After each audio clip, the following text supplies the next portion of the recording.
Hey guys, so I'll be responding to the ethical challenge of adapting to a hostile audience. I'll be using number two, so speaking before a group of Catholic bishops about reproductive choice and what that looks like. So, in my personal belief, I believe that people should decide for themselves if they want to reproduce or not.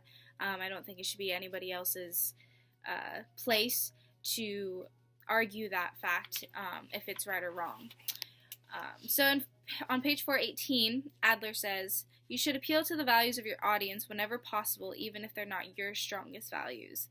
It means that you have to stress those values that are felt most forcefully by the members of your audience. So, obviously, from a Catholic bishop's point of view, he's probably going to be, on the stance that he can tell other people that if you're not married, you're not allowed to be having sex or things like that, or that it's against the Bible to use pills and condoms and whatever it takes to not get pregnant, because that's not God's will. But for me, I don't see that. But in a general sense, I think it's important to focus in on your perspective, but then be able to also zoom out in your speech in order to incorporate all of the perspectives around you, just in case. So, in my personal view, I think women should be able to, and men be able to choose for themselves what they want to do in regards to reproducing.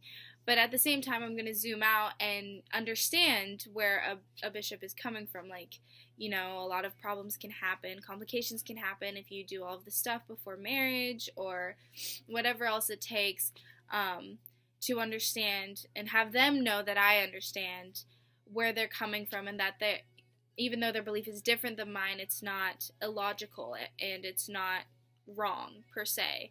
So I think when you're giving a speech, it's really important to be able to understand where your opposing proposition is coming from, but also be able to distinguish the differences between yours and theirs, and make sure that it's known that you're not, even though you may disagree with them, that you're not thinking that their belief has some sort of impact on the way that you view them. I know belief and ideas are a huge idea or a huge factor in understanding people's character, but I think it's also important to realize that that's just their beliefs. That doesn't mean that they're a good or a bad person, and it's not really our place to judge what kind of person they are or why they have their beliefs and if their belief is right or wrong.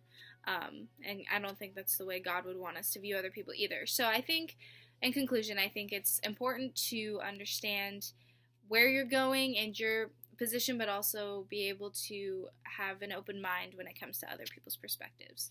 So that's all I have for you guys. Merry Christmas.